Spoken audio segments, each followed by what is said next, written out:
ಜೀವಮಾನದಲ್ಲಿ ನಾನು ಸೋತವರಲ್ಲ. ಹಾಗಾದರೆ ಈ ಪರಿಣಾಮದಲ್ಲಿ ಇಂದ್ರಾಣಿಗೆ ಸೋಲವಾಗಿದ್ದಾರೆ.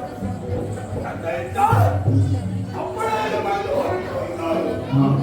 ರಾಮನ ಸೇನೆ ಸೋಲಿಸುತ್ತೇವೆ. ಹಾಗಾದರೆ ಹನುಮಂತನಲ್ಲಿ ಹೋರಾಟ ಮಾಡಿದೆ, ರಾಮನಲ್ಲಿ ಹೋರಾಟ ಮಾಡಿದೆ. ಆ ಬಳಿಕ ಮಾಯಾ ಸೀತೆಯನ್ನು ನಿರ್ಮಿಸಿ ಅವರ ಬಲವನ್ನು ಕುಗ್ಗಿಸೋಣ ಅಂದಾರೋ ಅಲ್ಲಿಯೂ ಆಯಿತು. ಜಯ ಅವರಿಗೆ ಸೋಲವಾಯಿತು. ಹಾಗಾದ್ರೆ ನಾವೇನ್ ಮಾಡ್ಬೇಕು? ಎಲ್ಲಿ ನೋಡಿದ್ರು ಕಪಿಗಳ ಅರ್ಥ. ಹಾಗಾದ್ರೆ ಇನ್ನೇನು ಮಾಡುದು? ರಾಮನ ಸೇನೆಯನ್ನು ಸೋಲಿಸಬೇಕು ಅಂತಿದ್ರೆ ಅಸುರರಾದಂತಹ ನಮ್ಮಲ್ಲಿ ಹಲವು ರೀತಿಯ ಕೃತಿಗಳುಂಟು. ಅಸುರ ಕೃತಿಯೇ ಅಂತ. ಹಾಗಾದ್ರೆ ಅದನ್ನೇ ಮಾಡಬೇಕಂತೆ. ರಾಮನ ಸೇನೆಯನ್ನು ಸೋಲಿಸುವುದು. ಹಾಗಾದ್ರೆ ದೈವಿಕ ಶಕ್ತಿ ಬೇಕು ಎನ್ನುವುದಾಗಿ ಮೂಳಾವಿ ತುಂಬಿನಿಗೆ ಗಿರಿಗೆ ಹತ್ತಿದ್ದೇ ತಡ ಶಂಕರಿ ಬೈನಿ ಕರೆಕ್ಟರಿಂದ ಏನು ಮಾಡಿದೆ? ಮಾಡಿದ್ರೆ ಪ್ರಯೋಜನವಾಯಿತೆ. ದೇವಿ ಮುಖ. ಹಾಗಾದ್ರೆ ಅಲ್ಲಿಯೂ ನನಗೆ ಸೋಲವೇ, ಎಲ್ಲಿಯೂ ಸೋಲವೇ. ಇನ್ನೊಂದೇ ಒಂದು ಉಪಾಯ. ರಾಮನ ಸೇನೆಯನ್ನು ಸೋಲಿಸಬೇಕಾಗಿದೆ. ನಮ್ಮ ಗುರುಗಳ ಅನುಗ್ರಹ ಬೇಕು ಅಲ್ವಾ? ಗುರುಗಳ ಅನುಗ್ರಹ ಇದ್ರೆ ಮಾತ್ರ ಸೇನೆಯನ್ನು ಜಯಿಸಬಹುದು. ಯಾಕಂದ್ರೆ ನಮ್ಮ ಗುರುಗಳು ಶುಕ್ರಾಚಾರ್ಯರು. ಅವರನ್ನು ಬಾರಿಸಿ ಒಂದು ಹೋಮವನ್ನು ಮಾಡುವಂತ ಗಣಪತಿ ಹೋಮ ಅಲ್ಲ, ಮಾರಣ ಹೋಮ. ಯಾಕಂದ್ರೆ ಅವರ ಸೇನೆಯವರೆಲ್ಲ ಸಾಯ್ಬೇಕು. ಗುರುವರಿಯ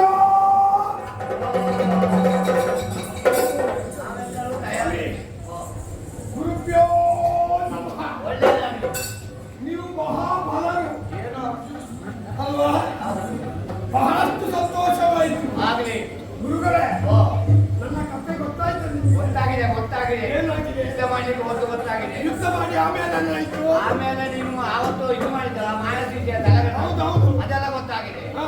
ನಂತರ ನಿನಗೆ ಸೋಲಾಯ್ತು ಅಂತ ಗೊತ್ತಾಗಿದೆ. ಶಿಷ್ಯನ ವಿಚಾರ ಎಲ್ಲ ತಿಳಿದಿದೆ. ಶಿಕ್ಷಣ ವಿಚಾರ ಗೊತ್ತಾಗಿದೆ. ಈಗ ನಿಮ್ಮ ಮುಖದಿಂದಲೇ ಆಗ್ಬೇಕಲ್ಲ. ನನ್ನ ಮುಖದಲ್ಲಿ ಎಲ್ಲಿ ಹೊಂಡ ಹಾಕುವುದು? ಹೌದಾ? ಒಂದು ಹೋಮಕ್ಕ ನಿಮ್ಮ ಸಮ್ಮುಖದಲ್ಲಿ, ನನ್ನ ಸಮ್ಮುಖದಲ್ಲಿ, ನಿಮ್ಮ ಸಂಯೋಜನೆ, ನಿಮ್ಮ ನಿರ್ದೇಶನದಲ್ಲಿ ಆಗಲಿ. ಎಲ್ಲವೂ ನೀವೇ, ನಾವೇ ಸಮೃದ್ಧಿಯ ನೀವೇ. ಹಾಗಾದ್ರೆ ಒಂದು ಬ್ರಹ್ಮತ್ವಕ್ಕೆ ಯಾರು ಬ್ರಹ್ಮತ್ವದಲ್ಲಿ ನೀನೆ ಆಗ್ಲಿ. ಹಾಗಾದ್ರೆ ಏನು ಮಾಡುತ್ತೀವಿ? ಇದಕ್ಕೆ ಬೇಕಾದಂತ ಸಕಲ ಹಟ್ಟಿ ಉಂಟು ಅದಕ್ಕೊಂದು. ಹೌದಾ? ಯಾಗಕ್ಕೆ ಯಾವ ಪಟ್ಟಿ? ಬೇರೆ ಏನಲ್ಲ, ಯಾವ ಹೋಮ ಉಂಟು. ಬೇಕಾದ್ದಲ್ಲ, ಬೇಡತ್ತದೆ. ಅದಾಗಬೇಕು, ಬೇಡತ್ತದೆ. ಅದರವಣ ಬೇರೆ ಆಗ್ತದೆ. ಹೌದೌದು. ಇದಕ್ಕೆ ಬೇರೆ ಅಂತಲ್ಲ, ಒಂದು 108 ಬೇಕು. ಯಾವುದು? 108. ಯಾವುದು? ತೆಂಗಿನಕಾಯಿ. 108 ತೆಂಗಿನಕಾಯಿ. ಹಾ. ಗಣ ಹೋಮಕ್ಕಲ್ಲ, ಅರ್ಪಿಸಲಿಕ್ಕೆ. ಆಮೇಲೆ ನಂತರ ಒಂದು 350 ಶುನಕಗಳು. ನಾಯಿಗಳು ಈಗ ಜಾಸ್ತಿ ಉಂಟಲ್ಲ, ಬೆಳಿಗ್ಗೆ ಆದ್ರೆ ಸಾಕು. ಎಷ್ಟು ನಾಯಿಗಳು ಉಂಟು? ರಾಜಬೀದಿಯಲ್ಲಿ ಹೋಗ್ತಾ ಉಂಟಲ್ಲ. ಹೌದು, ಹೌದು. ಎಲ್ಲವನ್ನು ನಮ್ಮವರೇ ಕೇಳಿದ್ರು. ಹೌದು, ಎಷ್ಟು ಬೇಕಾದ್ರು ನಿಮಗೆ? 350 ಸಾಕು. ಎಷ್ಟು ಬೇಕಾದ್ರು? ಹೋಗ್ಲಿ. 350 ನಾನು ಮಾಡ್ತೇನೆ. ಅದು 400 ನೋಡಿ ಅಲ್ಲಿ ನಾಯಿಗಳೆಲ್ಲ ಉಂಟು. ನಾಯಿ ಬದಿಗಲ್ಲ. ಹೌದು. ಹೋಗ್ಲಿ. ಇನ್ನು ಬೇರೆ ಏನಲ್ಲ, ಒಂದು 750 ಎಮ್ಮೆ. ಕಾಡೆಮ್ಮೆ ಆಗಬೇಕು. ಎಮ್ಮೆಗಳು ಬಹಳಷ್ಟು ಸಾಕಿದ್ದೇವೆ ನಾವು. ಹೌದಲ್ಲ? ಬೇಕು ಅಂತ ಇಂಥ ಕ್ರಿಯೆಗೆಲ್ಲ ಬೇಕಾಗ್ತದೆ. ಹೌದು, ಕಾಡೆಮ್ಮೆ. ನಮ್ಮ ಹಟ್ಟಿಯಲ್ಲಿ ಬೇಕಾದಷ್ಟು ಉಂಟು. ಆಗಲಿ. ಹಾ. ಮತ್ತೆ ಕಡಿಮೆ ಬೇಕಾ? ಹೌದು, ಕಡಿಮೆ ಬೇಕಾ? ಹೌದು. ಒಂದು 380 ಗೋಕುಲ ಕಪ್ಪೆ ಬೇಕು. ಈಗ ಸಾಮಾನ್ಯ ಕಪ್ಪೆಗಳು ಉಂಟೆಷ್ಟು? ಅದು ಯಾವ ಕಪ್ಪೆ ಆಗ್ತದೆ? ದೊಡ್ಡ ಕಪ್ಪೆ. ಸಣ್ಣ ಕಪ್ಪೆ, ದೊಡ್ಡ ಕಪ್ಪೆ. ಸಣ್ಣ ಕಪ್ಪೆ ಅಲ್ಲ, ಸಣ್ಣ ಕಪ್ಪೆ ಆದ್ರೆ ಇಲ್ಲೇ ಉಂಟೆ. ಅದು ದೊಡ್ಡ ಕಪ್ಪೆ. ಹೌದು, ದೊಡ್ಡ ಕಪ್ಪೆ ಆಗ್ಬೇಕು. ದೊಡ್ಡ ಕಪ್ಪೆಗಳು ಎಲ್ಲರನ್ನೂ ಸಿದ್ಧಪಡಿಸಿದ್ದಕ್ಕೆ ಹೇಳಿದ್ದಾರೆ. ನಮ್ಮವರಿದ್ದಾರೆ. ಶಬ್ದ ಕೇಳುವಾಗ ಈ ಹೋಮ ಮಾಡಿದ್ದು ಗೊತ್ತಾಗಲ್ಲ. ನಮ್ಮ ಫಲಗಳನ್ನು ಅದು ಗೊತ್ತಾಗಿದೆ. 100ರ ಮೇಲೆ ಹೌದು, ಇನ್ನೂ ಪ್ರಯೋಜನ ಆಗ್ತದೆ. ಹೌದು. ಆಮೇಲೆ ಆದ್ರೆ ಇಷ್ಟಿದ್ರೆ ಸಾಕಾಗೋದಿಲ್ಲ. ಗರ್ಭಿಣಿ ಸ್ತ್ರೀಯರು ಬೇಕು. ಯಾಕೆಂತ ಬೇಕು? ಗರ್ಭಿಣಿ ಸ್ತ್ರೀಯರು ಗರ್ಭಿಣಿ ಸ್ತ್ರೀಯರು ಬೇಕು ಅಂತ ಹೇಳ್ಬೇಕು. ಯಾವ ರೀತಿ ಗರ್ಭಿಣಿಯರು ಬೇಕು? ನವಮಾಸ ತುಂಬಿದ್ದು. ನವಮಾಸ ತುಂಬಿದ ಗರ್ಭಿಣಿ. ಹೌದು. ಯಾಕೆ ಅದು? ಅದರ ಭ್ರೂಣ ಹೊರ ತೆಗೆದು ಯೋಗಕ್ಕೆ ಅರ್ಪಣೆ ಮಾಡಬೇಕು. ತುಪ್ಪದ ಬದಲಿಗೆ. ತುಪ್ಪದ ಬದಲಿಗೆ. ನಮ್ಮ ಗುರುಗಳು ಬಹಳಷ್ಟು ಜಾಣರು. ಹೌದು. ಆಗಲಿ ಹಾ. ಯಾರಲ್ಲಿ ಹಾ. ಗರ್ಭಿಣಿ ಸ್ತ್ರೀಯರನ್ನು ತಂದು ಹಾ. ಎಲ್ಲಿಗೆ ಹೋಗ್ತೀವಿ? ಹೋಗ್ತೀನಿ. ಇಷ್ಟೆಲ್ಲ ತಯಾರು ಮಾಡಿದ್ರೆ ನಾನು ತಯಾರಾಗ್ತೇನೆ. ಹೌದಾ? ಹೌದು. ಬೇರೆ ಯಾವುದು ಬೇಡ? ಬೇರೆ ಯಾವುದು? ಎಲ್ಲಿಗೆ ಹೋಗ್ತೀವಿ? ಎಲ್ಲಿಂದ ಮನೆಗೆ ತಗೊಳ್ಳೋದು ನಾವೀಗ? ಏನಾಗ್ಬೋದು ಈಗ? ಹೆಂಗಸರ ತಲೆ ಹೆಂಗಸರ ತಲೆ ಏನಾಗ್ತದೆ? ಹೌದು. ಹೌದು. ಬೇಕಾದಷ್ಟಲ್ಲಿ ಒಂದು ಮೂಟೆ. ಹಾ. ಹೌದು. ಒಂದು ಮೂಟೆ ಹೌದು. ಯಾರಲ್ಲಿ ಹೆಂಗಸರ ತಲೆಯಲ್ಲಿ ಏನನ್ನು ಹುಡುಕಿ ಪಾಟಿಗೆ ಚಂದ. ಹೌದು. ಹಾ. ಇಲ್ಲಿ ಅಲ್ಲ. ಅಲ್ಲಿ 7 ಕೋಟೆ ನಿರ್ಮಾಣ ಆಗಬೇಕು.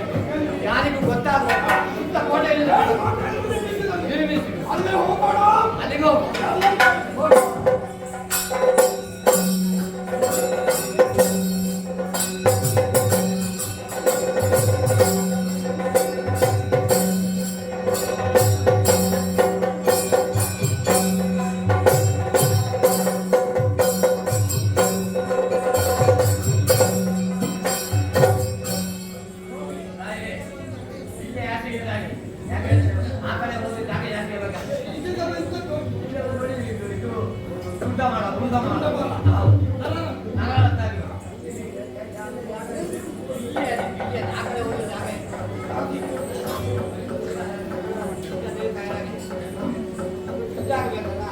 ಆಗ್ಬೇಕು.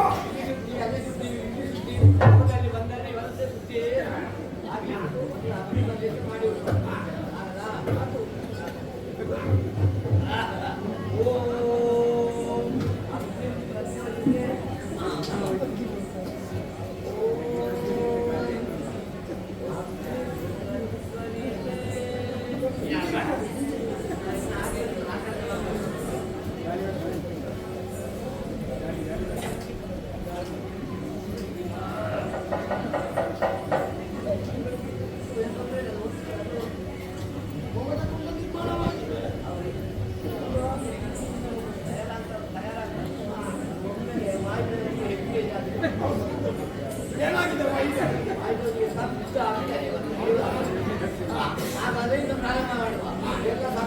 ಮಂತ್ರ ಮಂತ್ರ ಆರಂಭ ಮಾಡಿ.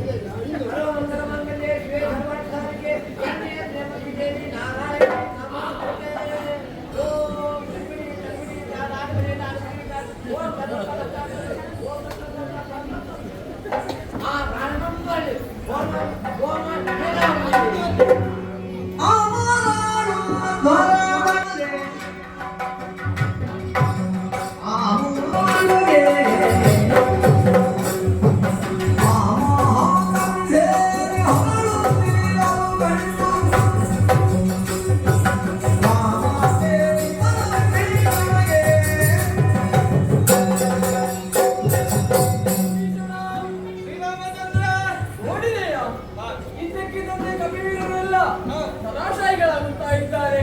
ಅಷ್ಟು ಮಾತ್ರವಲ್ಲ, ಹೊಗೆಯನ್ನು ಬರುತ್ತಾ ಇದೆ. ಯಾಕಯ್ಯ, ಕಾರಣವೇನು? ಮಗನೇ ಮರಣ ಮಾಡ್ಬೇಕು ನಂಬಿಕೆಯಲ್ಲಿ ನಮ್ಮ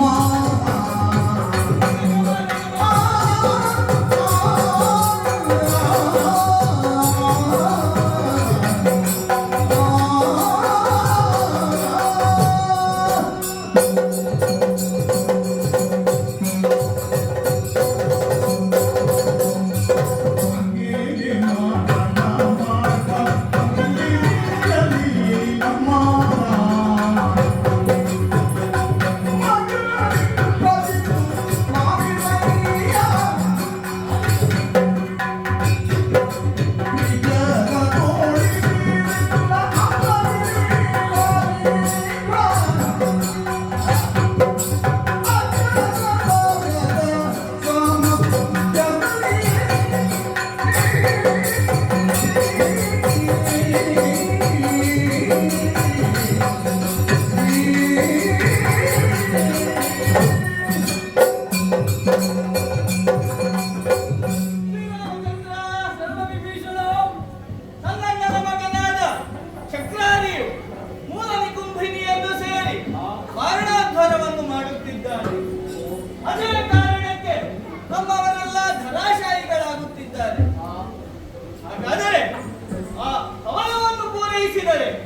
ಆತನನ್ನು ಸೋಲಿಸಲು ಯಾರಿಂದಲೂ ಸಾಧ್ಯವಿಲ್ಲ.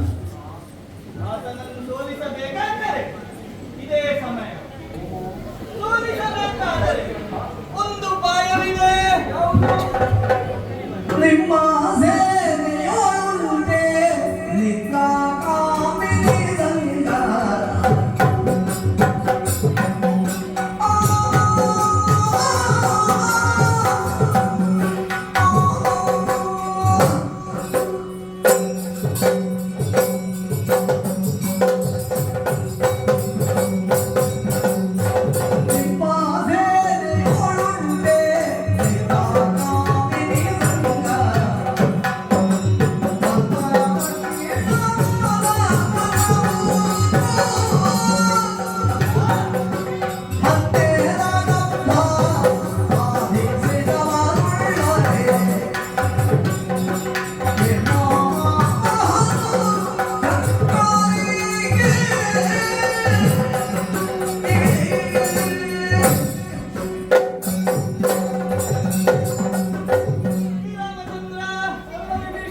ಆತನನ್ನು ಸೋಲಿಸಬೇಕಾದರೆ ಒಂದು ಉಪಾಯವಿದೆ. ಅದೇನು ಗೊತ್ತೇ? 12 ವರ್ಷಗಳ ಕಾಲ ನಿದ್ರಾಹಾರ ಸ್ತ್ರೀ ಸಂಘವನ್ನು ಬಿಟ್ಟಂತಹ ಯೋಧನೊಬ್ಬ ಬೇಕು. ಆತನಿಂದ ಮಾತ್ರವೇ ಆತನನ್ನು ಸೋಲಿಸಬೇಕು. ಅಂಥವರು ನಮ್ಮ ಸೇನೆಯಲ್ಲಿ ಯಾರಿದ್ದಾರೆ?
ವಿಭೀಷಣನಾಡಿದಂತಹ ನುಡಿಗಳನ್ನು ಕೇಳಿದೆ.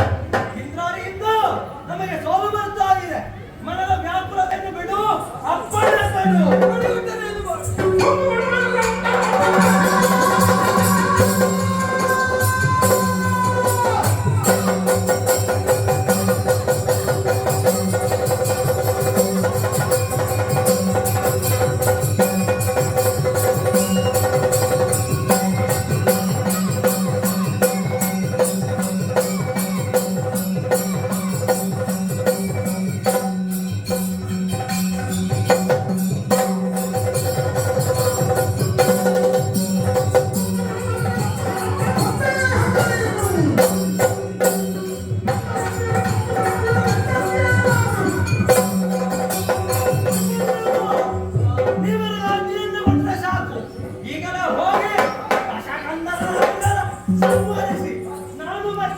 ವಿಭೀಷಣನಾದ ಮಾತುಗಳನ್ನು ಕೇಳಿದೆಯಾ?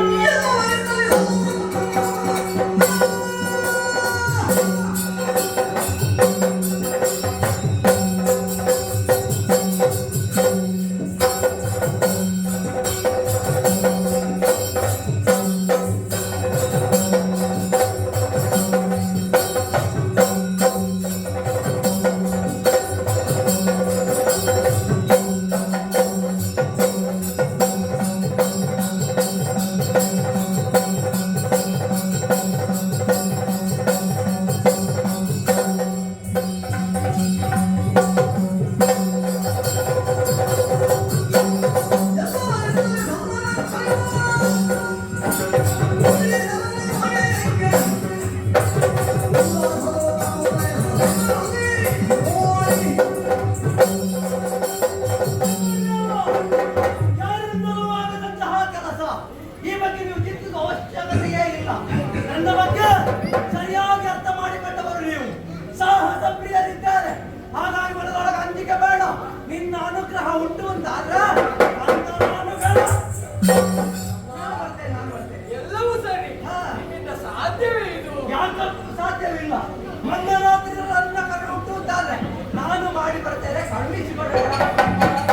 ನೀವಾದಂತ ಮಾತುಗಳನ್ನು ಕೇಳಿ ಸಂತೋಷವಾಯಿತು. ಸರಿ. ಶುಭವಾಗಲಿ. ನಿನ್ನ ದಾರಿಯ ನಿರ್ದೇಶನಕ್ಕಾಗಿ ಶರಣ ವಿಭೀಷಣಿದ್ದಾನೆ. ಅಷ್ಟು ಮಾತ್ರವಲ್ಲ, ಮತ್ತೆ? ಹನುಮಾದಿ ಕಮ್ಮಿ ವೀರರನ್ನು ಸೇರಿಕೊಂಡು ಹೋಗಿ ಬನ್ನಿ. ಶುಭವಾಗಲಿ.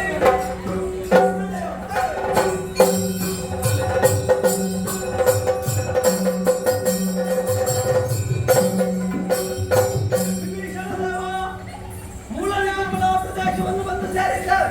ಹಾಗೆಂದು ಇಂದ್ರಾಣಿ ರಿಕ್ಷಾವಂತರಾಗಿದ್ದಾರೆ. ಯಾಗವನ್ನು ಹಾಳು ಮಾಡಿ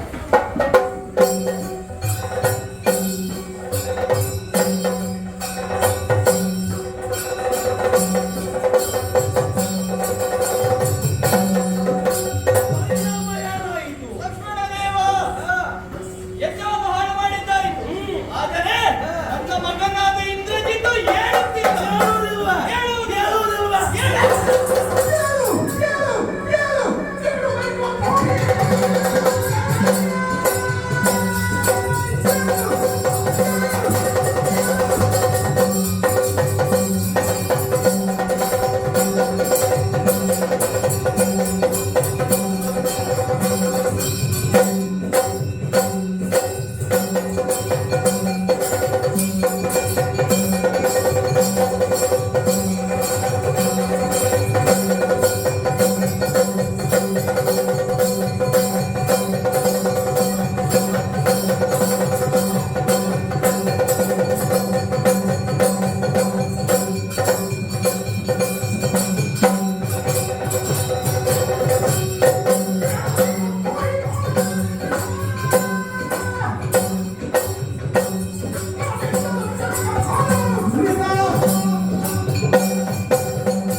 ಮೂರನೇ ಕುಂಬಳ ಪ್ರದೇಶದಲ್ಲಿ ಮಾರಣ ಯಜ್ಞವನ್ನು ಮಾಡಿದೆಯ ಲೋಕವೇ ದೇವರೆನ್ನುವುದಾಗಿ ಪೂಜಿಸುವ ಶ್ರೀರಾಮಚಂದ್ರನಿಗೆ ದ್ರೋಹ ಎಸಗಿದ ದೈವ ದ್ರೋಹಿಯ ಹೇಳ ಹೇಳ ಹೇಳುವುದಿಲ್ಲ ಹೇಗೆ ಬಿತ್ತಬೇಕು ತಿಳಿದಿದ್ದಾರೆ ಎಡ ಕಾಲಿ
ಲಕ್ಷ್ಮಣ ನೀನು ನನಗೆ ಲಕ್ಷ್ಯವೇ ಬೇಡ ಎಲ್ಲ ತೋರಿಸಬಹುದು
ವೇಷದಲ್ಲಿ ಧರಿಸಿಕೊಂಡು ಪಕ್ಷಪಾತಿಯಾಗಿಕೊಂಡು ನಮ್ಮ ಅಸುರರ ಕೊಲೆಗೆ ಸಾವಿಗೆ ಕಾರಣಗಳಾದಂತಹ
ನಿನ್ನಪ್ಪ ಸೀತಾಮಾತೆಯನ್ನು ಕಂಡ ಕಾರಣ ಈ ಯುದ್ಧ ಆಯಿತು.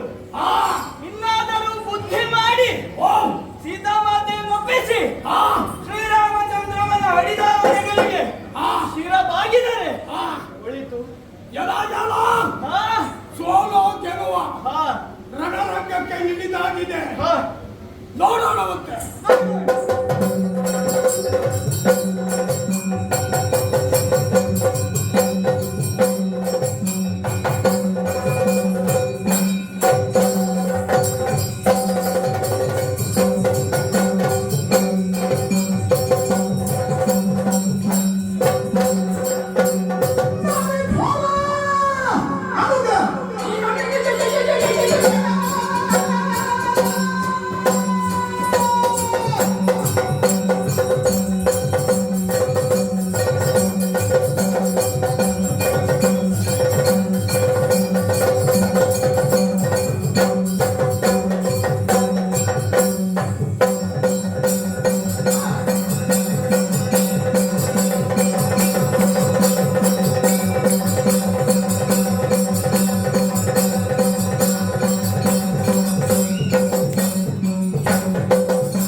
ಅಣ್ಣ ಇಲ್ಲದ ವೇಳೆಯನ್ನು ನೋಡಿ ಸೀತಾಮಾತೆಯನ್ನು ಅಪಾದಿಸಿದ್ದಾರೆ. ಆದ್ದರಿಂದ ಅವರಿಗೆ ಒಂದು ಬಿರುದು ಬಂದಿದೆ. ಅದು ಒಂದು ಗಂಡಸುತನ. ನಾರಿ ಚೋರ.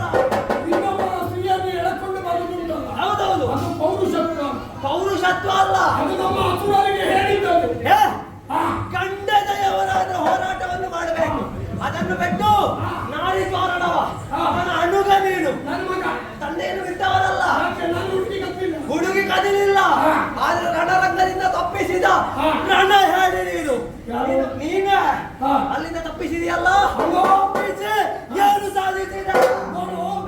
ತಪ್ಪಿಸಿ ಬೇರೆ ಊರಿಗೆ ಹೋದ್ರೆ ಒಪ್ಪಿಕೊಳ್ಳೋಣ. ಕಳ್ಳ ಅಂತ ನಾನು ಇದೇ ಊರಿನಲ್ಲಿ.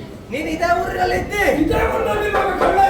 ಹಾಗಾದ್ರೆ ನೀನು ಅಲ್ಲಿಂದ ತಪ್ಪಿಸಿ ಬಂದು ಇಲ್ಲಿ ಸಾಧನೆ ಮಾಡಿರ್ಬೇಕಲ್ಲ. ಏನು ಸಾಧಿಸಿದ?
ಅರ್ಚಿಸಿ ಹಾ, ಅಹೋರಾತ್ರಿ ಹಾ, ತಪಸ್ಸನ್ನು ಮಾಡಿ ಬೇಕಾದಂತಹ ವರವನ್ನು ಪಡೆದಿದ್ದೇನೆ. ಓಹೋ, ಇದೋ ಹಾ, ಕೈಯಲ್ಲಿದೆ ಅಲ್ಲ, ಏನದು? ಇದೇ ಅಸ್ತ್ರ. ಆಹಾ, ಇದನ್ನು ಪ್ರಯೋಗಿಸಿದ್ರೆ ಹಾ, ಸಹಸ್ರಾರದಲ್ಲಿ ವಿರೋಧಿಗಳು ರಣರಂಗದಲ್ಲಿ ಅಳಿಯುತ್ತಾರೆ. ಹಾ, ಆದ್ದರಿಂದ ಏನು? ನನ್ನ ಹಲವಾರು ಮರಣವೇ ನಾನು ಪಡೆದುಕೊಂಡು ಬರುತ್ತೇನೆ. ಲಕ್ಷ್ಮಣ ಏನು? ಏ,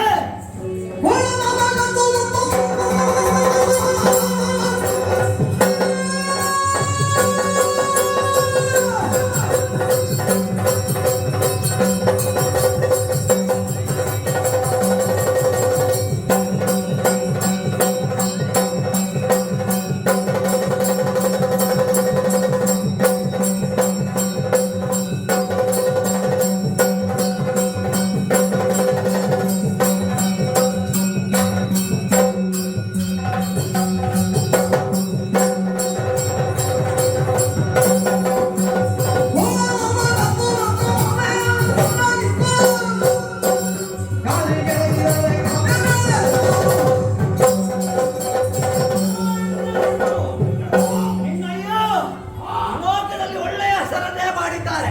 ನಾವು ಮಾಡಿದ ತಪ್ಪು ಲೋಕಮಾತೆಯಾದ ಸೀತಾಮಾತೆಯನ್ನು ಅಪಹರಿಸಿದ್ದು. ನಿಮಗೆ ಬದುಕುವುದಕ್ಕೊಂದು ದಾರಿಯನ್ನು ತೋರಿಸ್ತಾರೆ.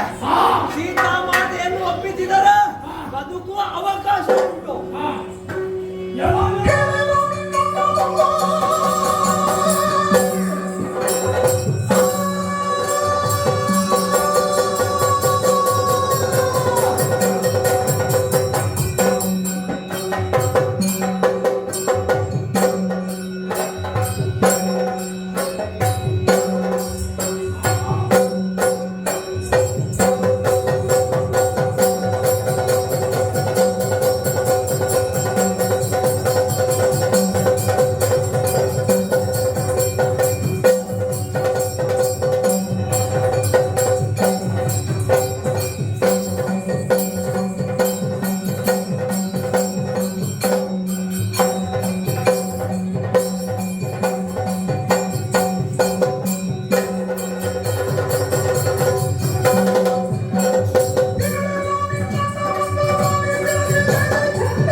ಏನಲ್ಲ?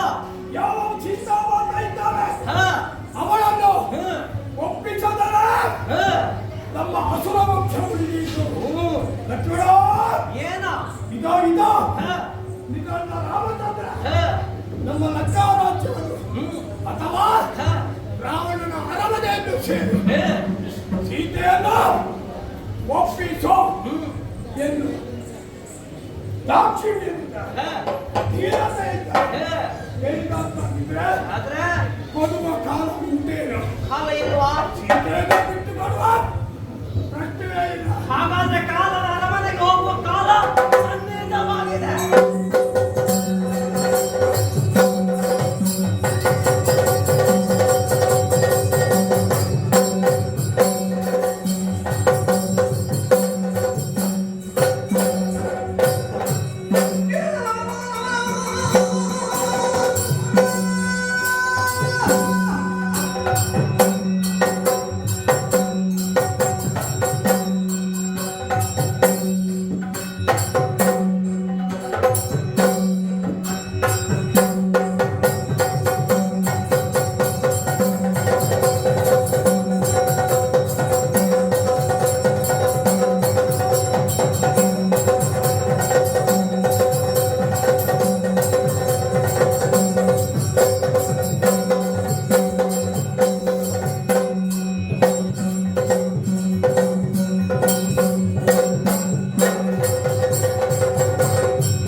ಬಹಳಷ್ಟಿದೆ. ಓಹೋ ನನ್ನ ತಂದೆಯಾದಂತಹ ಹಾ ರಸಕಂಠ ಹ್ಮ್ ಹೇ, ಜಯಣ್ಣ, ಜಯ ಶ್ರೀ. ಹೌದಾ? ನಿನ್ನ ನಾಮ ಕೇಳುವವನು.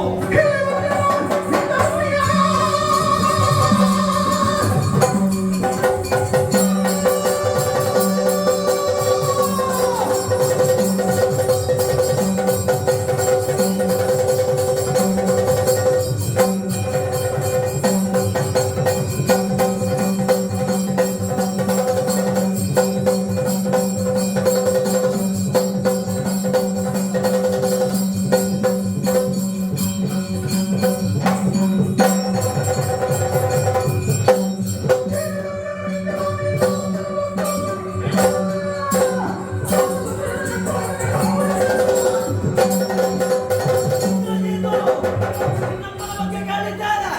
ನಾವು ಮಾಡಿದಂತಹ ದೊಡ್ಡ ದೊಡ್ಡ ವಿಚಾರಗಳು, ಎಷ್ಟು ದೊಡ್ಡ ವಿಚಾರ ಮಾಡಿದರು. ವಾಲಿಯ ಕಂಕುಳ ಅಡಿಯಲ್ಲಿ ಸಿಲುಕಿದವ, ಅಂಗನ ತೊಟ್ಟಿಲಿಗೆ ಬಂದಿಯಾದವ, ಅವನ ಬಗ್ಗೆ ಹೊಗಳುವ ಅವಶ್ಯಕತೆ ಇಲ್ಲ. ಆದ್ದರಿಂದಲೇ ಹೇಳ್ತಾ ಇದ್ದೇನೆ, ಮಾಡಿದ್ದು ಅಪರಾಧವಾಯಿತು ಅಂತ ಕ್ಷಮೆ ಕೇಳಿದ್ರೆ ಬದುಕಬಹುದು. ಏನು ವಾಹನದಲ್ಲಿ ಒಬ್ಬ ಹೋಗ್ತಾನೆ ಅಂತಿದ್ರೆ ಯಾವಾಗಲೂ ಹೋಗುವವನು ಒಂದು ದಿವಸವಾದ್ರೂ ವಾಹನ ಹಾಳಾಗ್ತದೆ ಅಲ್ವಾ? ಹಾಳಾಗಲೇ ಬೇಕದು. ಅದೇ ರೀತಿಯಲ್ಲಿ ವ್ಯಕ್ತಿಯಾದವನಿಗೆ ಯಾವತ್ತೂ ಕೂಡ ಜಯ ಬರ್ತದೆ ಅಂತ ಹೇಳಲಿಕ್ಕೆ ಸಾಧ್ಯ ಇಲ್ಲ. ಸೋಲು ಗೆಲುವು ಯಾರ ನಿಶ್ಚಿತ? ದೈವ ಚಿತ್ತ. ಹೌದಾ? ಅದನ್ನು ನೀನು ನಂಬಿದ್ಯಾ? ನಂಬಿದ್ದೇನೆ. ಹಾಗಾದ್ದರಿಂದ ಹೇಳ್ತೇನೆ, ಜೈವಚಿತ್ತದ ಪ್ರಕಾರವಾಗಿ ನನ್ನಪ್ಪನಿಗೆ ವಾದಿಯಲ್ಲಿ ಸೋಲು ಬಂದಿರಬಹುದು. ಆದ್ರೆ ಆಮೇಲೆ ಏನಾಯಿತು? ಏನಾಯ್ತು? ಮಿತ್ರತ್ವವನ್ನು ಗಳಿಸಿಕೊಂಡ. ನಿನ್ನಪ್ಪ ಮಿತ್ರತ್ವ ಮಾಡಿದ್ದು ಯಾಕೆ ಅಂತ ಗೊತ್ತುಂಟು. ಯಾಕೆ? ಇನ್ನು ವಾಲಿಯಿಂದ ಪೆಟ್ಟು ತಿನ್ನುವುದು ಬೇಡ ಅಲ್ವಾ? ಅಲ್ಲಲ್ಲ, ಇಲ್ಲಿ ಕೇಳು. ವಾದಿಯ ಮಿತ್ರತ್ವವನ್ನು ಪಡೆದಿದ್ದೇನೆ. ಯಾಕೆ ಗೊತ್ತಾ? ಯಾಕೆ? ಅಂತಹ ಬಲಿಷ್ಠನೊಬ್ಬ ಬೇಕು ನಮ್ಮೊಡನೆ ಮಿತ್ರತ್ವ ಅಂತ. ಆಮೇಲೆ ಏನಾಯ್ತು? ವಾದಿಯೊಂದಿಗೆ ರಾವಣನು ಸೇರಿ ರಾಮನಿಗೆ ತೊಂದರೆ ಆಗ್ತದೆ, ಸುಗ್ರೀವನಿಗೆ ತೊಂದರೆ ಆಗ್ತದೆ ಎಂದು ಮಾಡಿ ರಾಮ ಉಪಾಯದಿಂದ ವಾಲಿಯನ್ನು ಕೊಂದಿಸಿದ. ನಿನ್ನ ಅಪ್ಪನಿಂದ ಬಾಲಿ ಬಲಯುತ ಎನ್ನುವುದಾಗಿ ನೀನು ಒಪ್ಪುತ್ತೀಯಾ? ಕೊಂದ. ಹೌದು. ಹಾಗೆ ಇದರಿಂದಲ್ಲ, ಮತ್ತೆ ಮರದ ಎಡೆಯಲ್ಲಿ ನಿಂತು ಬಾಳ ಬಿಟ್ಟದ್ದು. ಮರದ ಎಡೆಯಿಂದ ಬಾಳ ಬಿಟ್ಟದ್ದು ಯಾಕೆ ಎನ್ನುವುದು ಲೋಕಕ್ಕೆ ತಿಳಿದಿದೆ. ಯಾಕೆ? ಯಾಕೆ? ಅವನಲ್ಲಿದ್ದಂತ ವರ ಅಂತದ್ದು. ಇದರಾಗಿ ಯುದ್ಧ ಮಾಡಿದ್ರೆ ಹಾಕು. ನಿನ್ನ ಅಪ್ಪನು ಅದನ್ನೇ ಮಾಡ್ಲಿಕ್ಕೆ ಹೋದ್ದು. ಇದರಾಗಿ ಯುದ್ಧ ಮಾಡುವುದಕ್ಕೆ ಆಗುದಿಲ್ಲ ಅಂತ ಹೇಳಿ ಕಂಕುಳಾಡಿಗೆ ಸಿಲುಕಿ. ಇನ್ನೊಂದು ಸ್ವಲ್ಪ ಮಾತನಾಡಿಸುವಂತ ಹುಡುಗ. ಹಾಗಾದ್ರೆ ಏನೆಲ್ಲ ಅಲ್ಲ, ಇನ್ನೊಂದವರನ್ನೇ ಮಾತಾಡಿದ್ರೆ ನಾವು ಬೆಳೆಯುವುದು. ಹಾಗಾದ್ರೆ ಇನ್ಯಾರಿಗೆ ಅನುಭವ ಉಂಟು ಅಂತಾಯ್ತು. ಅವನನ್ನು ಅನುಭವ ಎಂತ ಮಾಡುವ.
ಲಕ್ಷ್ಮಣನೊಂದಿಗೆ ಭವನದಲ್ಲಿ ಗೆಲುವನ್ನು ಸಾಧಿಸುತ್ತೇನೆ ಅಂತ ಆತನಲ್ಲಿ ಹೇಳಿದೆ. ಒಂದು ಕೈ ನೋಡೋಣ. ಆದರೆ ಪರಿಣಾಮದಲ್ಲಿ ಇಂದ್ರನಿಗೆ ಸೋಲು ತಕ್ಷಣ ಗೋಚರಿಸಿದೆ. ತಕ್ಷಣ ಎತ್ತ ಬಂದಿದ್ದೇನೆ. ಹಾಗಾದ್ರೆ ಇಂದ್ರಾರಿ ಹೋದಂತಹ ಲೋಕಗಳು ಬಹಳಷ್ಟು. ಹಾಗಾದ್ರೆ ಬ್ರಹ್ಮನಿಂದ ವರವನ್ನು ಪಡೆದವರು ನಾವು. ಆ ಮೂಲಕವಾಗಿ ದೇವಲೋಕಕ್ಕೆ ದಾಳಿಯನ್ನಿಟ್ಟೆ.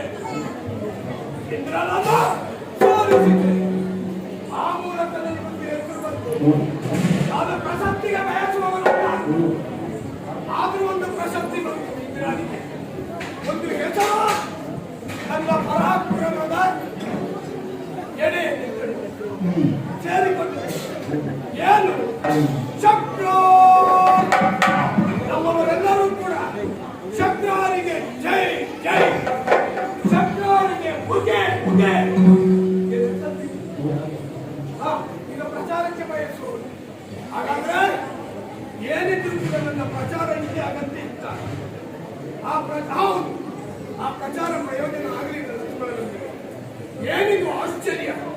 ಅವನು ಬಿಟ್ಟದ್ದ ಬಾಳದ ಪ್ರತಿಯೊಂದು ಪದ್ಯವನ್ನು ಕೂರ್ಗಳನ್ನು ಕೂಡ ಸಹಿಸಿಕೊಂಡಿದ್ದೇನೆ ನಾನು. ಅಮಮ ಅಮಮ ಅಮಮ. ಈಗ ನನಗೆ ಸ್ವಲ್ಪ ಜ್ಞಾನೋದಯವಾಯಿತು.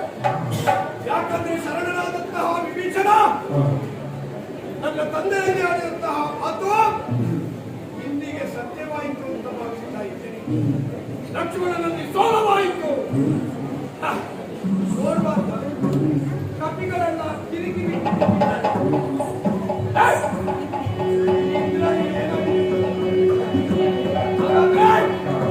ಬಹಳ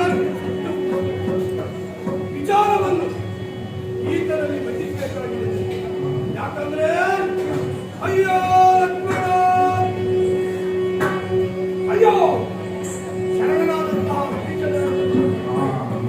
ಇವರು ಕಪಿಗಳ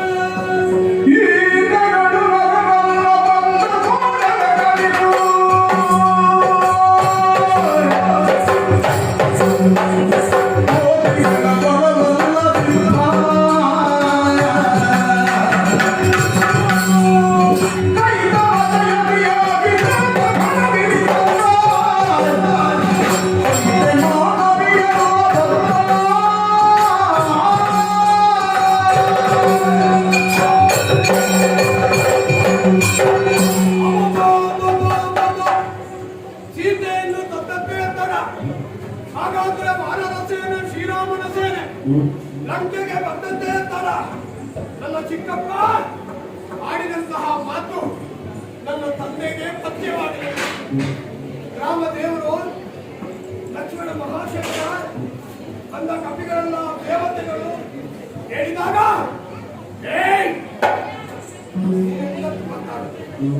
ಮೂರು ಲೋಕವನ್ನು ಜಯಿಸಿದಂತ ಜಗದಂತೆ ದಶಕಂಠ. ಹಾಗಾದ್ದರಿಂದ ಬಂದಂತಹ ಸೇನೆ ಏನೇ ಇದೆ ಕಪಿಗಳನ್ನು ಸಮುದ್ರದಿಂದ ಹತ್ತಾಗಿ ಬಿಸಾಡಿ ಆಮೇಲೆ ರಾಮನನ್ನು ಬಗ್ಗಿಸಿ ಸೋಲಿಸಿ ಆ ಬಳಿಕ ಸೀತೆಯನ್ನು ಮಾತ್ರಕ್ಕೆ ಈಗ ನನಗೆ ಸತ್ಯವಾಯಿತು. ಏನಂದ್ರೆ ಬಂದಂತ ಕೋತಿಗಳು, ಅದು ಕೋತಿಗಳಲ್ಲ,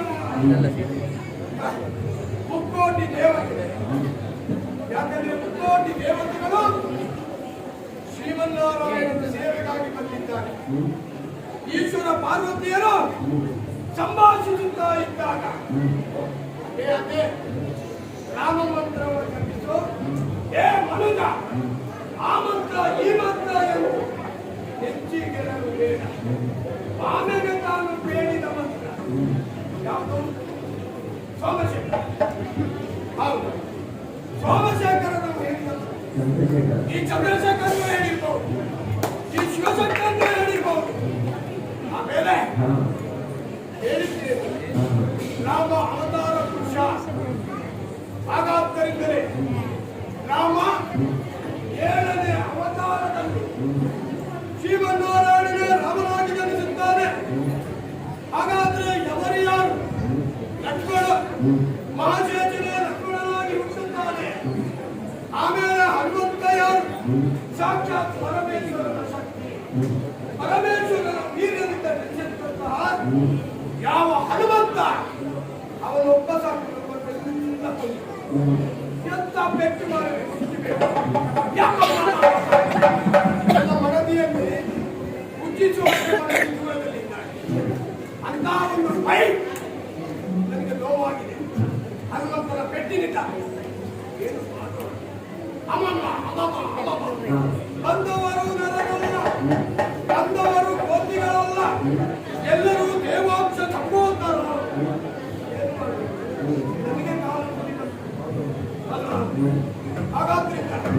ಶ್ರಮ ಬರದಂತಹ ಯಾವ ಆಯುಷ್ಯ ಇದೆ ಅಲ್ಲಿವರೆಗೆ ನಾವು ಈ ರಣರಂಗದಲ್ಲಿ ನುಗ್ಗಿ, ನಾವು ಬೇಸರವನ್ನು ಮಾಡುವುದು, ಆಮೇಲೆ ಕುಡಿಯುವುದು. ಕಪಟ ನಾಟಕದಿಂದ ಪ್ರಪಂಚ ಎಂಬಂತಹ ನಾಟಕ ರಂಗದಲ್ಲಿ ಹಲವಾರು ದೇಶವನ್ನು ಅವತಾರವನ್ನು ಪಡೆದು ಅಂತಹ ಕೊಲ್ಲುವುದಕ್ಕೆ ಬರ್ತಾನೆ. ಆದಿಯಲ್ಲೇ ಹೇಳಿದ್ದಾರೆ, ನಾವು ಮಾತಾಡಿದ ಹೆಚ್ಚಾಗಿಲ್ಲ, ಆದಿಯಲ್ಲೇ ಹೇಳಿದ್ದಾರೆ. ಸುಮನತರು ಶ್ರೀಮನ್ನಾರಾಯಣನ ಬಳಿಗೆ ಹೋಗಿ ದೂರಿದ್ದಾಗ, ಸ್ವಾಮಿ ಚರಿತ್ರೆಯಲ್ಲಿ ಅಧರ್ಮ ತಾಂಡವವಾಗುತ್ತಿದೆ, ಹಾಗಾದ್ರೆ ಧರ್ಮ ಆವಿರ್ಭವಿಸಬೇಕು. ಚರಿತ್ರೆಯಲ್ಲಿ ಅಸತ್ಯ ತಾಂಡವವಾಗುತ್ತಿದೆ. ಎಲ್ಲಿ ನೋಡಿದ್ರು ಸುಳ್ಳು, ಎಲ್ಲಿ ನೋಡಿದ್ರು ಕೊಲೆ, ಎಲ್ಲಿ ನೋಡಿದ್ರು ಆದರ. ಹಾಗಾದ್ರೆ ಇದಕ್ಕೆ ಪರಿಹಾರ ಇದು ನಿನ್ನಿಂದ. ಆಗ ಹೇಳಿದ ಮಾತು, ಯುಗ ಯುಗದಲ್ಲಿ ಬರ್ತೇನೆ. ಆದ್ದರಿಂದ ಈ ಯುಗದಲ್ಲಿ ರಾಮ ಲಕ್ಷ್ಮಣರಾಗಿ ಬಂದಿದ್ದಾರೆ. ಹೇಗಾದ್ರೂ ಬದುಕಬೇಕಲ್ಲ. ಅಪಾಯ ಬಂದಾಗ ಉಪಾಯದಿಂದ ಬದುಕಬೇಕು. ಉಪಾಯ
ಗೆಲ್ಲುವಂತಹ ವೀರ 12 ವರ್ಷ ನಿದ್ರೆ ಆಹಾರ ಶ್ರೀಸಂಗವನ್ನು ಜನಿಸಿ ಹೋಗಬೇಕು.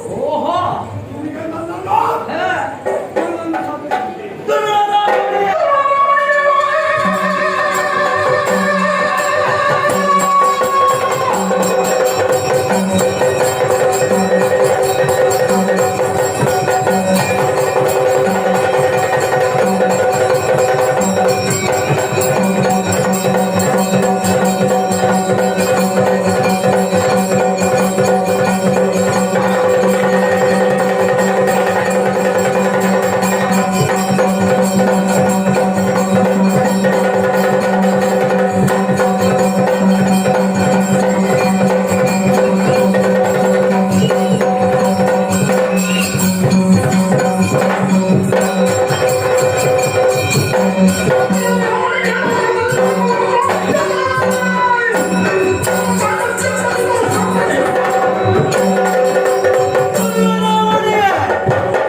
ಅವಶ್ಯಕತೆ ಇರುವುದು ಯಾವುದು? ಬ್ರಹ್ಮಾಸ್ತ್ರ. ಆ ಬ್ರಹ್ಮಾಸ್ತ್ರದಿಂದ ನಿನ್ನ ಏನು ಲಕ್ಷ್ಮಣನ ಪಾತ್ರ ಏನು ಅಂತ ನೋಡ್ಬೇಕು ಅಂತ ಇಲ್ಲಿಗೆ ಬಂದರೆ. ಹೌದಾ? ಎಲ್ಲರೂ ನಿನ್ನ ಕಡೆಯವರು ಹೆಚ್ಚಾಗಿದ್ದಾರೆ. ಚಪ್ಪಾಳೆಯನ್ನು ತಟ್ಟುತ್ತಾರೆ. ಯಾಕಂದ್ರೆ ನಮ್ಮವರೆಲ್ಲ ತತ್ತಿ ಬಿಟ್ಟಿದ್ದಾರೆ. ಲಕ್ಷ್ಮಣ ಹೀಗೆ ಎನ್ನುವುದು ತೋರಿಸಿದ್ದು ನಮ್ಮ ಗುರುಗಳು. ಹೌದಾ? ಗುರುವನ್ನು ನಂಬು, ಒಳ್ಳೆದಾಗ್ತದೆ. ವಶಿಷ್ಠರ ಅನುಗ್ರಹದಿಂದೆಲ್ಲ ಸಂಪಾದನೆ ಮಾಡಿದ್ದು. ವಿಶ್ವಾಮಿತ್ರರ ಕೊಡುಗೆಯೂ ಇದೆ. ಹಾಗೆ ನೀವು ತಿರುಗಾಟಕ್ಕೆ ಬಂದ. ಹೌದೌದೌದು. ಆದಿತ ಅನುಭವ ಮಾಡಲಿಕ್ಕೆ ಒಳ್ಳೆದಾಯ್ತು. ಲಕ್ಷ್ಮಣ ಏನು? ಬ್ರಹ್ಮಾಸ್ತ್ರವನ್ನು ಎತ್ತಿ ಹಿಡಿ. ಬ್ರಹ್ಮ ಕೊಟ್ಟಂತಹ ಅಸ್ತ್ರವನ್ನು ನಾನು ಎತ್ತಿ ಹಿಡಿದ್ದೇನೆ. ಹೌದಾ? ಅವತಾರಿಯನ್ನು ನಾನು ಎತ್ತಿ ಹಿಡಿದ್ದೇನೆ. ರಾಷ್ಟ್ರದ ಯುವರಾಜನಾಗಿ ನನ್ನ ಪರಾಕ್ರಮ ಏನು ನೋಡೋಣ.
ಎಲ್ಲರೂ ಸ್ವಲ್ಪ ವಿಶ್ರಾಂತಿ ತೆಗೆದುಕೊಳ್ಳಿ. ಅಣ್ಣ, ಎಲ್ಲವೂ ಚೆನ್ನಾಗಿ ಆಯಿತು. ಆದರೆ ಒಂದು ಜಿಜ್ಞಾಸೆ. ಏನಣ್ಣ?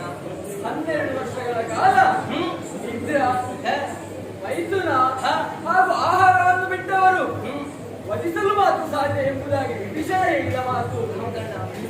ಹೇಗೆ ತಮ್ಮ?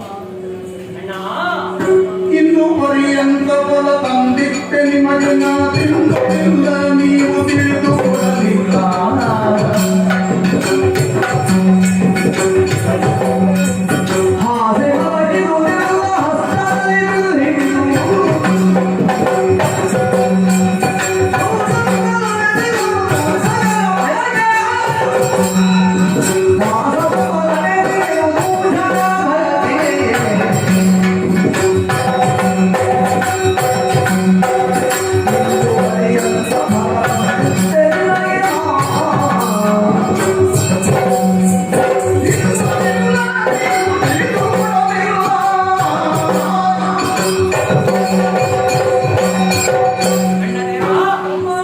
ಇಂದ್ರಾರಿಯನ್ನು ನಾನು ಕೊಂದೆ.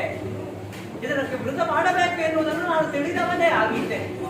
ಆದ್ರೆ ಈ ವೃತವನ್ನು ಪೂರೈಸುವುದಕ್ಕೆ ಕಾರಣವಾದದ್ದೇ ನಿನ್ನ ಅನುಗ್ರಹ ಅಣ್ಣ. ನಿನ್ನ ಅನುಗ್ರಹದಿಂದ ಇದೆಲ್ಲ ಮಾಡುವುದಕ್ಕೆ ಸಾಧ್ಯವಾಯಿತು. ಕಾರಣ ಉಂಟಣ್ಣ. ಶ್ರೀತಂಗವನ್ನು ಬಿಟ್ಟಿರಬೇಕು. ಊರ್ಮಿಳೆ ಅಲ್ಲೇ ಇದ್ದಾಳೆ. ಅವಳನ್ನು ಬಿಟ್ಟು ನಾನು ಕಾಡಿಗೆ ಬಂದವ. ಮಾತ್ರವಲ್ಲ, ನಿದ್ರೆ ಮಾಡಲಿಲ್ಲ. ಹೇಗೆ ಬಲ್ಲಿರ? ಪಂಚವಟಿಗೆ ಸೇರಿದ ಕಾಲಕ್ಕೆ ಋಷಿಮುನಿಗಳಾಡಿದಂತಹ ಮಾತು. ಈ ಕಾಲದಲ್ಲಿ ರಾಕ್ಷಸರಿದ್ದಾರೆ, ನಾವು ಜಾಗೃತೆಯಿಂದ ಉಳಿಯಬೇಕು. ಅಣ್ಣ, ನಿಮ್ಮಿಬ್ಬರ ಸಂರಕ್ಷಣೆ ನನ್ನ ಹೊಣೆಯಾಗಿತ್ತು. ಆ ಹೊಣೆಗಾರಿಕೆಯನ್ನು ಉಳಿಸುವುದಕ್ಕಾಗಿ ಕೈಯಲ್ಲಿ ಬಾಣಗಳನ್ನು ಹಿಡಿದು ನಿದ್ದೆ ಇಲ್ಲದೆ ನಿಮ್ಮನ್ನು ರಕ್ಷಣೆ ಮಾಡಿದೆ. ಮತ್ತೆ ಆಹಾರ ಕಾರಣ ಉಂಟಣ್ಣ. ವನದಲ್ಲಿರುವ ಫಲಗಳನ್ನ ಕೊಯ್ದುತ್ತಾ ಲಕ್ಷ್ಮಣ ಅಂತ ನೀನು ಹೇಳಿದವ. ನಿನ್ನ ಆಜ್ಞೆಯನ್ನು ಪಾಲಿಸಬೇಕಾದ್ದು ತಮ್ಮನಾಗಿ ಅಲ್ಲ, ನಿನ್ನ ಮಗನಾಗಿ ನನ್ನ ಕರ್ತವ್ಯವಾಗಿತ್ತು. ಅದಕ್ಕಾಗಿ ಆಹಾರವನ್ನು ತಂದೆ, ನಿನಗಿದ್ದೆ ಪ್ರಸಾದ ಸಿಗ್ತದೆ ಅಂತ ಯೋಚನೆ ಮಾಡಿದೆ. ಆದ್ರೆ ನೀನು ಕೈ ಎತ್ತಿ ಕೊಟ್ಟಾಗಿಲ್ಲ, ನಾನಾಗಿ ಕೇಳಿದ್ದಿಲ್ಲ. ಅಣ್ಣ, ನೀನು ಆಹಾರ ಕೊಡದಿದ್ದ ಉಪಕಾರವಾದದ್ದು ಹೇಗೆ? ಆ ಇಂದ್ರಾರಿಯ ವಧೆಗೆ ಅದು ನಿನ್ನ ಸಂಕಲ್ಪ, ನೀನು ಕೊಡದೆ ಅಲ್ಲ. ಕರುಣಾ ಹೀನನ ಸೇವೆಗೆ ಕಷ್ಟಗೊಳಿಸಿತು ನಿನಗೆ. ಕರುಣಾ ಹೀನನ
ಮಾತೃವಾಕ್ಯವನ್ನು ನಡೆಸಬೇಕಾದ ಮಗನಾಗಿ ನನ್ನ ಕರ್ತವ್ಯವನ್ನೇ. ಆದರೂ ನಿಷ್ಕರುಣಿಯಾದ ನಾನು ತಾಳಬೇಡ. ಬಿದ್ದ ನಡೆದ ಸಮಯದಲ್ಲಿ ನೀವೆಲ್ಲ ನೊಂದವರು. ಆದರೆ ನಿಮ್ಮಷ್ಟು ವೇದ ನನಗೆ ಆಗಲಿಲ್ಲ. ಯಾಕೆ? ಅವರ ಜಾಗವನ್ನು ತುಂಬುವುದಕ್ಕೆ ನೀನಿದ್ಯಲ್ಲ ಅಣ್ಣ. ತಮ್ಮ ನಮಗೆಲ್ಲ ತಿನ್ನುವುದಕ್ಕೆ ಉಣ್ಣುವುದಕ್ಕೆ ಅಷ್ಟು ನಪ್ಪಲನ್ನು ತಂದು ಕೊಡುವವನು ನೀನು. ಆದರೆ ಒಂದು ತುತ್ತು ಬಿಡು. ಕಣ್ಣು ಹಬ್ಬಲು ಊಟ ಮಾಡಿದೆಯಾ ಎಂದು ಒಂದು ಮಾತು ಕೇಳಲಿಲ್ಲ ತಮ್ಮ. ತಪ್ಪಾಯಿತು. ಅದು ಶಬರಿ ಅಣ್ಣನ್ನು ಕೊಡುವಂತಹ ವೇಳೆ ನನಗಿದ್ದಳು. ಮುಂದು ನನ್ನ ತಮ್ಮ ಲಕ್ಷ್ಮಣನಿಗಾಗಿ ಮುಂದವನಲ್ಲ. ಕರುಣಿಯಾದ ನೀನು ಈಗ ಯೋಚಿಸುವುದೇ ಬೇಡ. ಯಾಕೆ ಬಲ್ಲೆಯ? ಅಂದು ನೀನು ಒಂದು ವೇಳೆ ಕೊಡ್ತಾ ಇದ್ರೆ ಇಂದು ಇಂದ್ರಾಣಿ ವಧೆ ಆಗುವುದಕ್ಕಿತ್ತೆ. ಅಂದು ನೀನು ಕೊಡಲಿಲ್ಲ. ಯಾಕೆ? ಇಂದು ಇಂದ್ರಾರಿಯ ವಧೆಯ ಅವಶ್ಯಕತೆಗಾಗಿ, ಇಂದ್ರಾರಿಯ ವಧೆಗಾಗಿ ದೇವನಾದ ನಿನ್ನ ಸಂಕಲ್ಪವೇ ಹೌದಲ್ಲ ಅಣ್ಣ. ನೀನು ಮಾನುಷ ವ್ಯವಹಾರವನ್ನು ಮಾಡಿದ ನಿನ್ನೊಳಗಿರುವಂತಹ ದೇವರನ್ನು ನಾವು ಕಂಡಿದ್ದೇವೆ. ತಮ್ಮ ಆದರೂ ನಿನ್ನ ಋಣವನ್ನು ನಾನು ಹೇಗೆ ತೀರಿಸಲಿ? ಅನುಗ್ರಹಿಸ್ತ ಇಲ್ಲ. ಆದರೆ ಮುಂದೆ ಒಂದು ಜನ್ಮ ಅಂತ ಇದ್ದರೆ ಅದರಲ್ಲಿ ನಿನ್ನ ತಮ್ಮನಾಗಿ ಜನಿಸಿ ನಿನ್ನ ಸೇವೆಯನ್ನು ಮಾಡಬೇಕು ತಮ್ಮ. ಇದು ನಮ್ಮ ಆಸೆ. ದೇವರ ಅನುಗ್ರಹ ಹೇಗಿರ್ತದೆ ಅಂತ ತಿಳಿದವನಾಗಲ್ಲ. ಹಾಗೆಂದು ನೀನಾಡಿದ ಮಾತು ನಡೆದೇ ನಡೆಯುತ್ತದೆ. ಅಣ್ಣನಾಗಿ ಹೇಗೆ ಬದುಕಬೇಕು ಅಂತ ತೋರಿಸಿಕೊಟ್ಟವ ನೀನು. ನಿನ್ನ ಮಾತಿನಂತೆ ನಾನು ನಡೆಯುತ್ತೇನೆ. ತಮ್ಮನಾಗಿ ಸೇವೆಯನ್ನು ಮಾಡ್ತೇನೆ.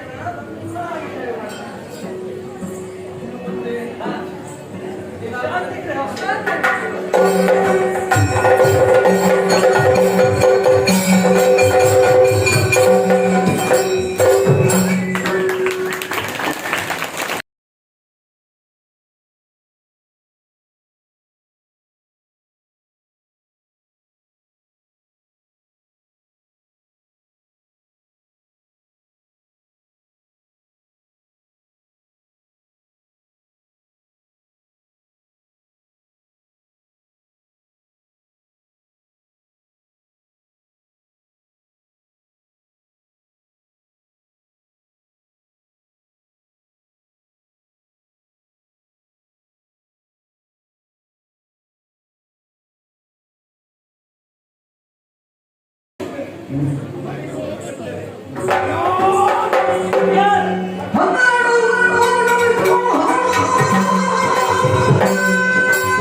ಅವಶ್ಯಕತೆ ಇರುವುದು ಯಾವುದು?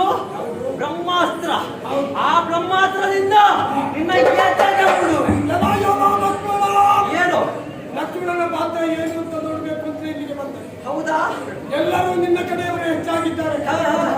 ಚಪ್ಪಾಳೆಯನ್ನು ತಟ್ಟುತ್ತಾರೆ. ಯಾಕಂದ್ರೆ ನಮ್ಮವರೆಲ್ಲ ತಪ್ಪಿ ಬಿಟ್ಟಿದ್ದಾರೆ. ಲಕ್ಷ್ಮಣ ಹೀಗೆ ಎನ್ನುವುದು ತೋರಿಸಿದ್ದು ನಮ್ಮ ಗುರುಗಳು. ಹೌದಾ? ಹಾ. ಗುರುವನ್ನು ನಂಬು, ಒಳ್ಳೆದಾಗ್ತದೆ. ವಶಿಷ್ಠರ ಅನುಗ್ರಹದಿಂದೆಲ್ಲ ಸಂಪಾದನೆ ಮಾಡಿದ್ದು. ಹೌದೌದು. ವಿಶ್ವಾಮಿತ್ರರ ಕೊಡುಗೆಯೂ ಇದೆ. ಹಾಗೆ ನೀವು ತಿರುಗಾಟಕ್ಕೆ ಬಂದ. ಹೌದೌದೌದು. ಆದಿತ ಅನುಭವ ಮಾಡ್ಲಿಕ್ಕೆ ಹೇ. ಒಳ್ಳೆದಾಯ್ತು. ಹಾ. ಲಕ್ಷ್ಮಣ ಏನು? ಬ್ರಹ್ಮಾಸ್ತ್ರವನ್ನು ಎತ್ತಿ ಹಿಡಿ. ಹಾ. ಬ್ರಹ್ಮ ಕೊಟ್ಟಂತಹ ಅಸ್ತ್ರವನ್ನು ನಾನು ಎತ್ತಿ ಹಿಡಿದ್ದೇನೆ. ಹೌದಾ? ಅವತಾರಿಯನ್ನು ನಾನು ಎತ್ತಿ ಹಿಡಿದ್ದೇನೆ. ಹೇ. ರಾಷ್ಟ್ರದ ಹೇ. ಯುವರಾಜನಾಗಿ ನನ್ನ ಪರಾಕ್ರಮ ಹಾ. ಏನು ನೋಡೋಣ. ನೋಡುವ.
ವಿಭೀಷಣ ಎಲ್ಲರೂ ದಣಿದವರಿದ್ದೀರಿ. ಎಲ್ಲರೂ ಸ್ವಲ್ಪ ವಿಶ್ರಾಂತಿ ತೆಗೆದುಕೊಳ್ಳಿ.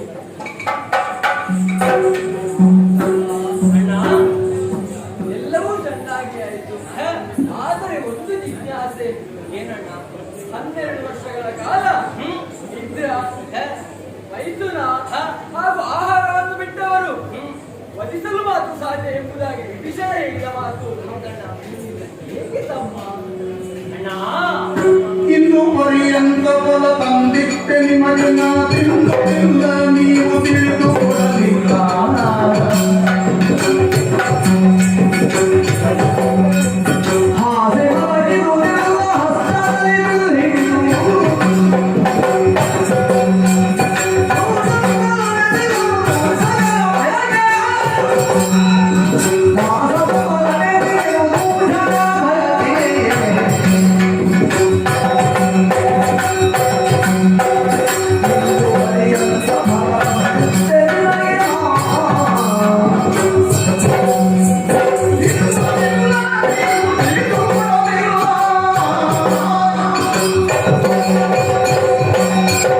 ಅಣ್ಣದೇವ, ಇಂದ್ರಾಣಿಯನ್ನು ನಾನು ಕೊಂದೆ. ಇದಕ್ಕೆ ವೃತ ಮಾಡಬೇಕು ಎನ್ನುವುದನ್ನು ನಾನು ತಿಳಿದವನೇ ಆಗಿದ್ದೆ. ಆದ್ರೆ ಈ ವೃತವನ್ನು ಪೂರೈಸುವುದಕ್ಕೆ ಕಾರಣವಾದದ್ದೇ ನಿನ್ನ ಅನುಗ್ರಹ ಅಣ್ಣ. ನಿನ್ನ ಅನುಗ್ರಹದಿಂದ ಇದೆಲ್ಲ ಮಾಡುವುದಕ್ಕೆ ಸಾಧ್ಯವಾಯಿತು. ಕಾರಣ ಉಂಟಣ್ಣ, ಶ್ರೀಸಂಗವನ್ನು ಬಿಟ್ಟಿರಬೇಕು. ಊರ್ಮಿಳೆ ಅಲ್ಲೇ ಇದ್ದಾಳೆ. ಅವಳನ್ನು ಬಿಟ್ಟು ನಾನು ಕಾಡಿಗೆ ಬಂದವ. ಮಾತ್ರವಲ್ಲ, ನಿದ್ರೆ ಮಾಡಲಿಲ್ಲ ಹೇಗೆ ಬಲ್ಲಿರ? ಪಂಚವಟಿಗೆ ಸೇರಿದ ಕಾಲಕ್ಕೆ ಋಷಿಮುನಿಗಳಾಡಿದಂತಹ ಮಾತು, ಈ ಕಾಲದಲ್ಲಿ ರಾಕ್ಷಸರಿದ್ದಾರೆ, ನಾವು ಜಾಗೃತೆಯಿಂದ ಉಳಿಯಬೇಕು. ಅಣ್ಣ, ನಿಮ್ಮಿಬ್ಬರ ಸಂರಕ್ಷಣೆ ನನ್ನ ಹೊಣೆಯಾಗಿತ್ತು. ಆ ಹೊಣೆಗಾರಿಕೆಯನ್ನು ಉಳಿಸುವುದಕ್ಕಾಗಿ ಕೈಯಲ್ಲಿ ಬಿಲ್ಬಾಣಗಳನ್ನು ಹಿಡಿದು ನಿದ್ದೆ ಇಲ್ಲದೆ ನಿಮ್ಮನ್ನು ರಕ್ಷಣೆ ಮಾಡಿದೆ. ಮತ್ತೆ ಆಹಾರ ಕಾರಣ ಉಂಟಣ್ಣ. ವನದಲ್ಲಿರುವ ಫಲಗಳನ್ನೆಲ್ಲ ಕೊಯ್ದುತ್ತಾ ಲಕ್ಷ್ಮಣ ಅಂತ ನೀವು ಹೇಳಿದವ. ನಿನ್ನ ಆಜ್ಞೆಯನ್ನು ಪಾಲಿಸಬೇಕಾದ್ದು ತಮ್ಮನಾಗಿ ಅಲ್ಲ, ನಿನ್ನ ಮಗನಾಗಿ ನನ್ನ ಕರ್ತವ್ಯವಾಗಿತ್ತು. ಅದಕ್ಕಾಗಿ ಆಹಾರವನ್ನು ತಂದೆ, ನಿನಗಿದ್ದೆ ಪ್ರಸಾದ ಸಿಗ್ತದೆ ಅಂತ ಯೋಚನೆ ಮಾಡಿದೆ. ಆದ್ರೆ ನೀನು ಕೈ ಎತ್ತಿಕೊಂಡಾಗಿಲ್ಲ, ನಾನಾಗಿ ಕೇಳಿದ್ದಿಲ್ಲ. ಅಣ್ಣ, ನೀನು ಆಹಾರ ಕೊಡದಿದ್ದದ್ದು ಉಪಕಾರವಾದದ್ದು ಹೇಗೆ? ಆ ಇಂದ್ರಾರಿಯ ವಧೆಗೆ ಅದು ನಿನ್ನ ಸಂಕಲ್ಪ, ನೀನು ಕೊಡದೆ ಅಲ್ಲ. ಕರುಣಾ ಈ ನನ್ನ ಸೇವೆಗೆ ಕಷ್ಟಗೊಳಿಸಿತು ನಿನಗೆ. ಕರುಣಾ ಈ ನನ್ನ ಸೇವೆಗೆ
ನಡೆದ ಸಮಯದಲ್ಲಿ ನೀವೆಲ್ಲ ನೊಂದವರು.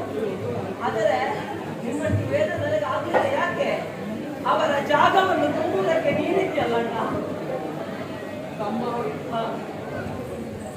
ನಮಗೆಲ್ಲ ತಿನ್ನುವುದಕ್ಕೆ ಉಣ್ಣುವುದಕ್ಕೆ ಅಷ್ಟು ಹಂಪಲನ್ನು ತಂದು ಕೊಡುವವನು ನೀನು. ಆದರೆ ಒಂದು ತುತ್ತು ಬಿಡು. ಹಣ್ಣು ಹಂಪಲು ಊಟ ಮಾಡಿದೆ ಎಂದು ಒಂದು ಮಾತು ಕೇಳಲಿಲ್ಲ ತಮ್ಮ. ತಪ್ಪಾಯಿತು. ಅದು ಶಬರಿ ಹಣ್ಣನ್ನು ಕೊಡುವಂತಹ ವೇಳೆ ನನಗಿದ್ದಳು. ಉಂಡು ನನ್ನ ತಮ್ಮ ಲಕ್ಷ್ಮಣನಿಗಾಗಿ ಉಂಡವನಲ್ಲ. ಕರುಣಿಯಾದ ನೀನು ಈಗ ಯೋಚಿಸುವುದೇ ಬೇಡ. ಯಾಕೆ ಬಂದೆಯ? ಅಂದು ನೀನು ಒಂದು ವೇಳೆ ಕೊಡ್ತಾ ಇದ್ರೆ ಇಂದು ಇಂದ್ರಾಣಿ ವಧೆ ಆಗುವುದಕ್ಕಿತ್ತೆ. ಅಂದು ನೀನು ಕೊಡಲಿಲ್ಲ. ಯಾಕೆ? ಇಂದು ಇಂದ್ರಾರಿಯ ವಧೆಯ ಅವಶ್ಯಕತೆಗಾಗಿ, ಇಂದ್ರಾರಿಯ ವಧೆಗಾಗಿ ದೇವನಾದ ನಿನ್ನ ಸಂಕಲ್ಪವೇ ಹೌದಲ್ಲ ಅಣ್ಣ. ನೀನು ಮಾನುಷ ವ್ಯವಹಾರವನ್ನು ಮಾಡಿದ ನಿನ್ನೊಳಗಿರುವ ಆ ದೇವರನ್ನು ನಾವು ಕಂಡಿದ್ದೇವೆ. ತಮ್ಮ. ಆದರೂ ನಿನ್ನ ಋಣವನ್ನು ನಾನು ಹೇಗೆ ತೀರಿಸಲಿ? ಅನುಗ್ರಹಿಸ್ತಾ ಇರ. ಆದರೆ ಮುಂದೆ ಒಂದು ಜನ್ಮ ಅಂತ ಇದ್ದರೆ ಅದರಲ್ಲಿ ನಿನ್ನ ತಮ್ಮನಾಗಿ ಜನಿಸಿ ನಿನ್ನ ಸೇವೆಯನ್ನು ಮಾಡಬೇಕಾಗುತ್ತಮ್ಮ.